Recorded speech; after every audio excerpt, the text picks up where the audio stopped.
Season 8 खत्म होने के बाद रास्ते अलग हो गए थे। सीजन 12 में कोच भी नहीं थे, लेकिन अब प्रो कबड्डी सीजन 13 में रीयूनियन की उम्मीदें अचानक तेज हो गई है। तो आप सबको पता है मैं किसकी बात कर रहा हूँ, आइकॉनिक गुरु शिष्य जोड़ी पवन कुमार सेहरावत और रणधीर सिंह सेहरावत के बारे में। आप सबको मालूम है कि रणधीर सिंह सेहरावत सर एक बहुत ही बड़े कोच है एंड उन्हें बहुत सारे प्लेयर्स को ट्रेन किया है। उनमें से एक है पवन कुमार सेहरावत, जिनके पहले के प्रो कबड्डी के परफॉर्मेंस, पहले उनका परफॉर्मेंस उतना अच्छा नहीं होता था, लेकिन उनके आने के बाद पवन कुमार सेहरावत का परफॉर्मेंस बहुत ज़्यादा अब देखने को मिला। एंड ये जो आइकॉनिक डुओ था ना गुरु शिष्य का, ये बहुत फेमस हो गया था पवन कुमार सेहरावत और रणधीर सिंह सेहरावत का, जहां पे रणधीर सिंह सेहरावत सर गुरु का रोल प्ले करते हैं, पवन कुमार सेहरावत उनके शिष्य हैं जिन्होंने काफ़ी कुछ उनसे सीखा है। एंड हम सब जानते हैं कि लास्ट सीजन पवन कुमार सेहरावत के साथ प्रो कबड्डी में क्या कुछ हुआ था एंड उनको तमिल थलाईवाज ने निकाल दिया था टीम से एंड बहुत सारे एलिगेशंस भी लगाए थे। पवन सेहरावत भारत के बहुत बड़े खिलाड़ी है, भारत के कप्तान भी है मौजूदा टीम के, एंड पवन कुमार सेहरावत प्रो कबड्डी के भी बहुत बड़े रेडर बन चुके हैं। और मैं आपको बताने वाला हूँ कि सीजन 12 में हम सब जानते हैं पवन सेहरावत का परफॉर्मेंस 3 मैचेस ही खेल पाए थे, उसके बाद उनको निकाल दिया गया था। लास्ट सीजन हमें रणधीर सिंह सेहरावत सर कोई भी टीम के कोचिंग के रोल पे हमें नजर नहीं आए थे, ऐसा हमें कभी देखने को नहीं मिला है। सीजन 1 से 11 इतिहास रचा है, एकमात्र टीम बेंगलुरु बुल्स के साथ उन्होंने कोचिंग किया है एंड लास्ट सीजन वो कोई भी टीम के साथ एज अ कोच नजर नहीं आए थे। एंड आप सबको मैं बताता हूं कि सीजन 13 में रणधीर सिंह सेहरावत, हम अब तो सबको मालूम हो गया होगा कि रणधीर सिंह सेहरावत सर गुजरात जायंट्स के नए हेड कोच बन चुके हैं एंड उनके हेड कोच बनने के साथ बहुत ज़्यादा उम्मीदें लगाए जा रहे हैं कि पवन कुमार सेहरावत को भी वो अपनी टीम में ले आएंगे। उनके कोच बनने के बाद पवन कुमार सेहरावत भी हमें गुजरात जायंट्स में खेलने को मिलेंगे। अब इसके बारे में क्या क्या हो सकता है, क्या पॉसिबिलिटी बन सकता है, उसके बारे में डिटेल में बात करूंगा। मैं उनको आपको हर सीजन का परफॉर्मेंस दिखाऊंगा और ये भी बताऊंगा कि रणधीर सिंह सेहरावत सर के आने के बाद, उनको प्रिपेयर करने के बाद, उनके मोटिवेशन लेवल को अप करने के बाद पवन के परफॉर्मेंस में कितना फर्क आया है एंड क्या ये लेजेंडरी डुओ हमें प्रो कबड्डी सीजन 13 में भी 2-3 सीजन्स के गैप के बाद एक साथ नजर आ सकता है। क्योंकि आप सबको पता है कि पवन कुमार सेहरावत सीजन 9 के ऑक्शन में गए थे और उनको तमिल थलाईवाज टीम ने परचेज कर लिया था, उनको ऑक्शन में खरीद लिया था एंड उसके बाद वो इंजर्ड हो गए थे। उसके बाद वो तेलुगु टाइटंस में गए, 2 सीजन्स खेले वहाँ पे बुल्स में, वो खेल नहीं पाए थे रणधीर सिंह सर के कोचिंग में एंड सीजन 12 में वो तमिल थलाईवाज में वापस आ गए थे एंड लास्ट सीजन हमें पता है क्या कुछ हुआ था। तो मैं बिल्कुल स्टार्ट से आपको बताऊंगा पवन सेहरावत का क्या कुछ रहा है एंड क्या पवन सेहरावत, अब बहुत लोग ये भी कयास लगाए जा रहे हैं कि क्या पवन सेहरावत अनसोल्ड तो नहीं जाएंगे, क्या ऐसा हो सकता है। तो मैं आपको सब कुछ क्लियर करने वाला हूं क्या कुछ हो सकता है एंड कितना चांसेस है पवन कुमार सेहरावत का उनके कोच के साथ रीयूनाइट होने का एंड गुजरात जायंट्स में एक साथ देखने को मिलेंगे, क्या ऐसा हो सकता है। और मैं आपको वक्त के बारे में एक और चीज़ बता दूं कि अगर आपको नहीं मालूम तो पवन सेहरावत गुजरात फॉर्च्यून जायंट्स के साथ पहले भी खेल चुके हैं, अब तो नाम गुजरात जायंट्स हो चुका है। तो पवन सेहरावत की बात करते हैं, क्या कुछ उनका प्रो कबड्डी का कैरियर रहा है एंड धीरे धीरे आएंगे कि क्या वो गुजरात जायंट्स में वापस आ सकते हैं इतने सीजन्स के बाद एंड कोच रणधीर के साथ क्या वो रीयूनाइट कर सकते हैं सीजन 13 में एंड वापस क्या हमें यह डिस्ट्रक्टिव गुरु शिष्य की जोड़ी एक बार फिर से साथ में देखने को मिलेगी। तो स्टार्ट करते हैं पवन कुमार सेहरावत के बारे में। तो सीजन 3 में उनको एज एनवाईपी साइन किया था बेंगलुरु बुल्स में, इसमें बहुत बड़ा कंट्रीब्यूशन रणधीर सिंह सेहरावत कोच साहब का था एंड उन्होंने पवन कुमार सेहरावत को, हम सब ने ये कहानी सुनी है, उनको बुलाया था ट्रायल्स में एंड पवन कुमार सेहरावत का वहाँ पे साइनिंग हो गया था, एनवाईपी कॉन्ट्रैक्ट हुआ था एंड एनवाईपी का कॉन्ट्रैक्ट 2 सीजन्स का होता है। तो season 3 and 4 Pawan Kumar Sehrawat Bengaluru bulls में थे।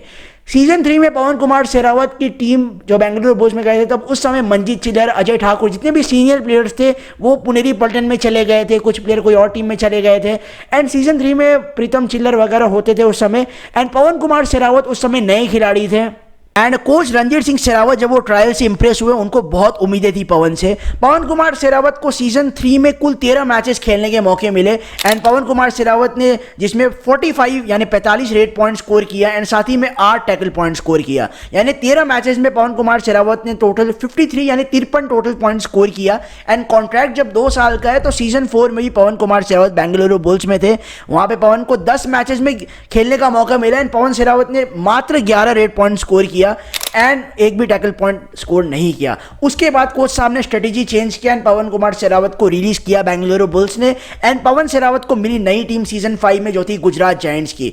पवन शेरावत ने नेशनल वगैरह में बहुत अच्छा परफॉर्मेंस किया था। सीजन 5 में वो आ गए गुजरात जायंट्स की टीम में, जहां पे हेड कोच थे मनप्रीत सिंह। वो डेब्यू कर रहे थे कोचिंग में एंड नई टीम गुजरात आई थी, जहां पे पवन कुमार शेरावत ट्रायल्स में तो बहुत अच्छा खेलते थे प्रैक्टिस मैचेस में, लेकिन मैच में अच्छा नहीं खेल पाए। 9 मैचेस में मात्र 10 रेड पॉइंट्स था और 1 टैकल पॉइंट था, तो ये पवन कुमार शेरावत का परफॉर्मेंस अच्छा नहीं था।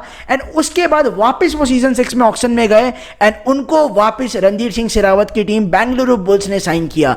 पवन कुमार शेरावत का अगला नेशनल्स बहुत ही ज्यादा अच्छा हो गया था, परफॉर्मेंस बहुत अप आ गया था, तो बुल्स ने वापस उनको एक चांस दिया एंड एक तरीके से वो पवन शेरावत को गिफ्ट मिल गया एंड रणधीर सिंह शेरावत सर की टीम में वापस आ गए। एंड वो सीजन तो पवन का पीक सीजन था, कुल 24 मैचेस खेलने का मौका मिला एंड सीजन 6 में बुल्स की टीम चैंपियन भी थी because of Pawan Sehrawat and Rohit Kumar Akki.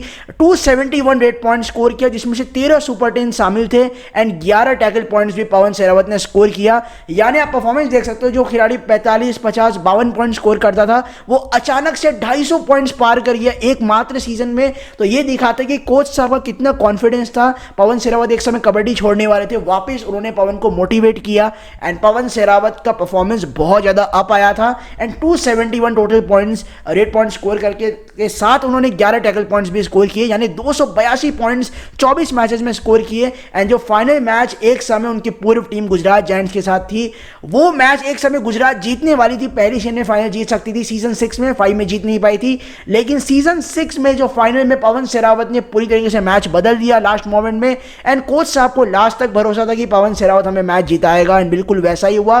Confidence पे पवन शेरावत ने पूरा तरीके से काम किया, उन्होंने दिखा दिया कि वो कितने बड़े खिलाड़ी स्टार बन सकते हैं। उसके बाद पवन शेरावत को सीजन 7 में वापस बुल्स ने रिटेन किया।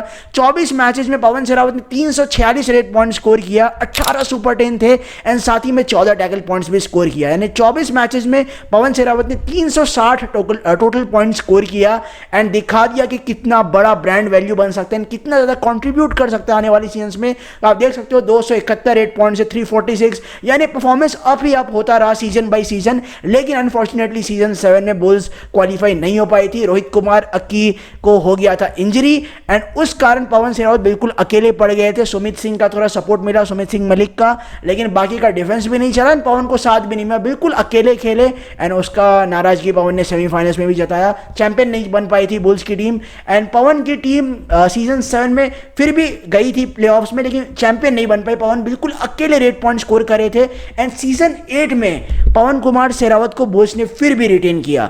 24 मैचेस में पवन ने सीजन 8 पे 304 रेड पॉइंट स्कोर किया, 18 सुपर 10 शामिल थे एंड टैकल पॉइंट्स 16, यानी 324 टोटल पॉइंट स्कोर किया सीजन 8 में पवन कुमार शेरावत ने एंड ये परफॉर्मेंस भी बहुत शानदार था। लेकिन इस सीजन बुल्स की टीम प्लेऑफ्स में क्वालिफाई नहीं कर पाई थी, रोहित तक ही चले गए तेलुगु टाइटंस। पवन की टीम में चंद्रन रंजीत आ गए थे एंड बहुत कुछ हुआ था उस सीजन में, लेकिन उस समय उतना कुछ खास कर नहीं पाई बेंगलुरु बुल्स। पवन शेरावत को फिर रिलीज कर दिया गया था एंड पवन शेरावत का कहना था कि उनको रिलीज किया, टीम मैनेजमेंट का कहना था कि नहीं, पवन को शेरावत खुद ऑक्शन में जाना चाहते थे। लेकिन बात कुछ भी हो, रणधीर सिंह शेरावत के कोचिंग के कारण पवन शेरावत के परफॉर्मेंस में बहुत ज़्यादा अप आया था, इसमें कोई शक की बात नहीं है। आप सीजन 6, 7, 8 की परफॉर्मेंस को देख लो, टोटल पॉइंट्स भी आप मिलाओगे ना तो बहुत ज़्यादा बनते, 500, 600 से ज़्यादा 3 सीजन में पवन शेरावत ने परफॉर्मेंस दे दिया था। तो इससे साफ दिखाते कि कोच साहब का कितना कॉन्फिडेंस था। जब पवन शेरावत फाइनल में चल भी नहीं रहे थे, फिर भी उनको बैक टू बैक वो मोटिवेट कर रहे थे कि आप कर सकते हो, आप में वो काबिलियत है, आपको कोई रोक नहीं सकता। एंड हमने इंटरव्यू वगैरह भी सुना था। एंड पवन शेरावत का जो इम्पैक्ट है ना कैरियर में, बहुत कुछ रणधीर सिंह शेरावत के कारण हुआ है। उनका कैरियर में बहुत अप्स एंड डाउन्स होते, लेकिन कोच साहब ने बहुत ज़्यादा सपोर्ट किया उनको। लेकिन हम सब जानते हैं सीजन 9 में जो भी हुआ, फिर वो ऑक्शन में आ गए एंड बहुत ज़्यादा इमोशनल मोमेंट था वो, जब बुल्स परचेज नहीं कर पाई थी पवन शेरावत को। अचानक से तेलुगु टाइटंस ने, बाकी टीमों ने बिड बढ़ा दिया पवन शेरावत पे, तमिल थलाईवाज ने उनको खरीद लिया, बहुत ज़्यादा बिड बढ़ा दिया पवन शेरावत पे एंड उसी सीजन वो कोच साहब से अलग हो गए थे। वो इमोशनल मोमेंट हमने देखा भी था स्टार में कि किस तरीके से दोनों कोच साहब कितने इमोशनल हो गए थे। कोच साहब भी सीजन 9 में ऐसा नहीं लगा था कि ऐसा हो सकता है, क्योंकि विकास कंडोला का नाम पहले आ गया था ऑक्शन में एंड आप वो रिस्क नहीं ले सकते थे कि किसका नाम पहले आएगा या बाद में आएगा, उसका कोई भी तरह से प्रेडिक्शन नहीं किया जा सकता। एंड उस सीज़न के बाद से पवन सहरावत कुछ डिफरेंट टीम्स में भी देखने को मिले। सीज़न 9 में 1 पॉइंट ही स्कोर किया एक मैच में, उसके बाद उनको इंजरी हो गया था, जहाँ पे कोई टैकल कर रहे थे उनको, पवन का पाँव फिसल गया था एंड वो इंजर्ड हो गए थे, बिल्कुल डिसबैलेंस हो गए थे एंड पूरे सीजन से रूल्ड आउट हो गए थे। एंड सीजन 10 में एशियन गेम्स से पहले बहुत अच्छा परफॉर्मेंस एशियन गेम्स में पवन ने किया। उसके बाद ऑक्शन हुआ एंड उनको नई टीम तेलुगु टाइटंस की मिल गई। वहाँ पे बुल्स की टीम ने कोशिश किया, लेकिन उतना पर्स वैल्यू ना होने के बावजूद तेलुगु के पास बहुत अच्छा पर्स था, क्योंकि उन्होंने बड़े बड़े प्लेयर्स को ऑक्शन से रिलीज कर दिया था अपने स्क्वाड से ऑक्शन से पहले। एंड उन्होंने पवन सहरावत को परचेज कर लिया था बहुत ही अच्छे प्राइस में। एंड यही बात है, पवन सहरावत सीजन 10-11 2 साल तेलुगु टाइटंस में खेले, 11 में भी रिलीज करने के बाद FBM कार्ड यूज़ किया एंड पवन को 1,72,50,000 में वापस खरीद लिया था। एंड पवन सहरावत फिर तेलुगु टाइटंस में हमें देखने को मिले। उसके बाद लास्ट सीजन के ऑक्शन में हमें क्या शौक देखने को मिला कि पवन सहरावत को कोई भी टीम खरीद नहीं रही थी, किसी भी टीम ने पवन सहरावत पे इंटरेस्ट नहीं दिखाया, वो अनसोल्ड जाने वाले थे।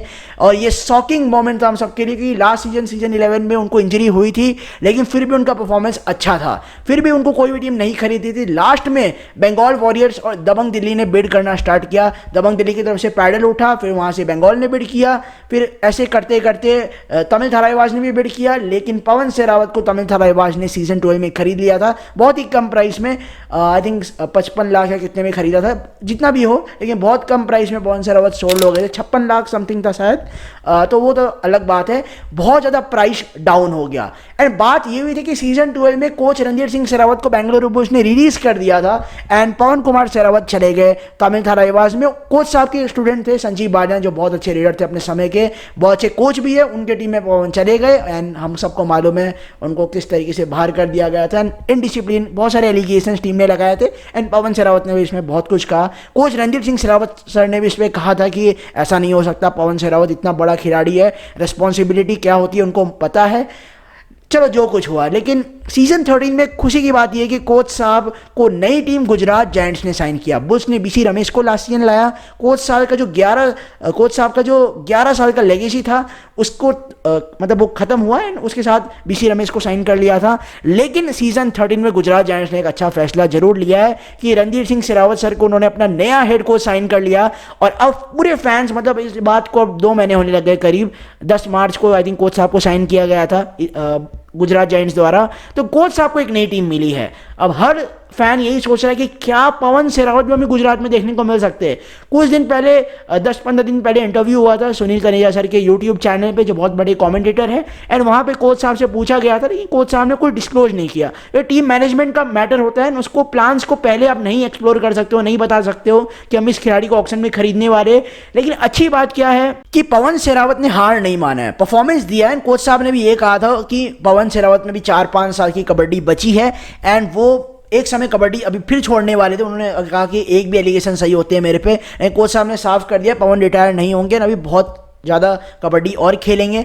एंड वो क्या गुजरात में आएंगे या नहीं आएंगे ये अलग बात है, ऑक्शन में ही मालूम पड़ेगा, क्योंकि अकेले कोच टीम नहीं बनाता, पूरी टीम मैनेजमेंट टीम बनाती है, हमने देखा है। एंड बहुत सारे फैंस ने ये भी पूछा था कि क्या पवन सहरावत अनसोल्ड जा सकते हैं, क्योंकि प्रदीप नरवाल जब से अनसोल्ड गए हैं हर कबड्डी फैन के मन में एक डर बैठ गया कि क्या ये बड़ा खिलाड़ी अनसोल्ड हो सकता है। तो मैं आपको क्लियर बता दूं कि परफॉर्मेंस प्रदीप नरवाल ने तो नेशनल्स वगैरह भी बाद में नहीं खेला था, मैं भी बहुत डिसअपॉइंटेड था, ऐसा कैसे हो सकता है। लेकिन पवन सहरावत को बिड बिल्कुल मिल सकती है, बिल्कुल मिलेगी, क्योंकि उनका परफॉर्मेंस अच्छा रहा है। वो नेशनल्स में अच्छा खेले हैं, सीनियर नेशनल्स में, फेडरेशन कप में वो अच्छा खेले, तो परफॉर्मेंस उन्होंने सारे टूर्नामेंट्स खेले हैं अभी, अच्छा परफॉर्मेंस कर रहे हैं। एंड मुझे तो बिल्कुल होप है कि गुजरात जायंट्स उनको बिल्कुल टारगेट करेगी। अब खरीदेगी कि नहीं खरीदेगी वो अलग बात है, लेकिन बिड बिल्कुल करेगी, क्योंकि कोच साहब के फेवरेट प्लेयर है एंड उनको पता है प्लेयर्स को चलाना कैसे होता है। अब जरूर वो प्रदीप नरवाल के साथ अच्छा परफॉर्मेंस उनके अंडर नहीं हो पाया था, लेकिन पवन सहरावत के साथ तो बहुत ज़्यादा दोनों का मिलाप भी है, बहुत ज़्यादा दोनों साथ में एक्सपीरियंस भी कर चुके हैं प्रो कबड्डी में, तो मौका बिल्कुल बन सकता है कि पवन एंड कोच रणधीर सिंह सहरावत, ये जो आइकॉनिक गुरु शिष्य की जोड़ी है ना, रणधीर सिंह सहरावत एंड पवन सहरावत की, एक बार वापस हमें जो 2-3 सीजन्स के गैप के बाद जब दोनों अलग अलग टीमों में थे, कोच साहब जब प्रो कबड्डी में नहीं थे, वापस हमें एक टीम में देखने को मिल सकते हैं। एंड हो सकता है पवन जब सीजन 5 में गुजरात में गए थे, उसके बाद वापस इतने सीजन्स के गैप के बाद, 7 सीजन्स के गैप के बाद सीजन 13 में वापस हमें गुजरात जायंट्स में देखने को मिले। एंड कोच साहब भी सीजन 12 ना होने के बाद सीजन 13 में गुजरात ने पवन के साथ ही वापस वो टीम बनाते हुए नजर आए। अब वो तो बाद में मालूम पड़ेगा क्या टीम फॉर्मेशन है, क्या टीम प्लानिंग है, कि जो रणधीर सिंह शेरावत सर चाहेंगे बहुत कुछ गुजरात मानेगी, क्योंकि गुजरात ने पूरी तरीके से कोच साहब को फ्री छोड़ दिया है कि आप अपने हिसाब से प्लेयर्स को परचेज करो। एंड बिल्कुल कोच साहब के कहीं ना कहीं प्लानिंग में पवन शेरावत तो बिल्कुल होंगे। बहुत सारे वीडियोस भी मैंने लोकल टूर्नामेंट्स के भी देखे, पवन वहाँ बहुत अच्छा खेल रहे हैं एंड चांसेस बिल्कुल बन सकता है कि Pawan Sehrawat and Gujarat giants and साथ ही में रणधीर सिंह शेरावत एंड पवन कुमार शेरावत, ये जो आइकॉनिक डू है ना गुरु शिष्य की, एक बार वापस हमें सेम टीम में देखने को मिल सकती है। मैंने ये कहा है कि बिड बिल्कुल कर सकती है। अब अगर बाकी टीमें भी इंटरेस्ट दिखाएगी वो तो बाद में ऑक्शन टेबल में मालूम पड़ेगा, लेकिन चांसेस पूरे हैं कि कोच रणधीर सिंह शेरावत एंड पवन शेरावत हमें गुजरात में वापस देखने को मिल सकते हैं। अब आपके क्या राय है इस बारे में? क्या आपको लगता है कि दोनों वापस हमें इतने सीजन्स के बाद एक साथ देखने को मिल सकते हैं एक नई टीम में? आप कमेंट करके मेरे को बताना। ये वीडियो इसीलिए इंपॉर्टेंट था, ये मैंने इस पर ज़्यादा वीडियो बनाया नहीं कि पवन एंड कोच साहब क्या एक साथ हो सकते हैं वापस इतने सीजन्स के बाद। तो आपका क्या राय है, आप कॉमेंट करके मेरे को बताओ। इस वीडियो में इतना ही।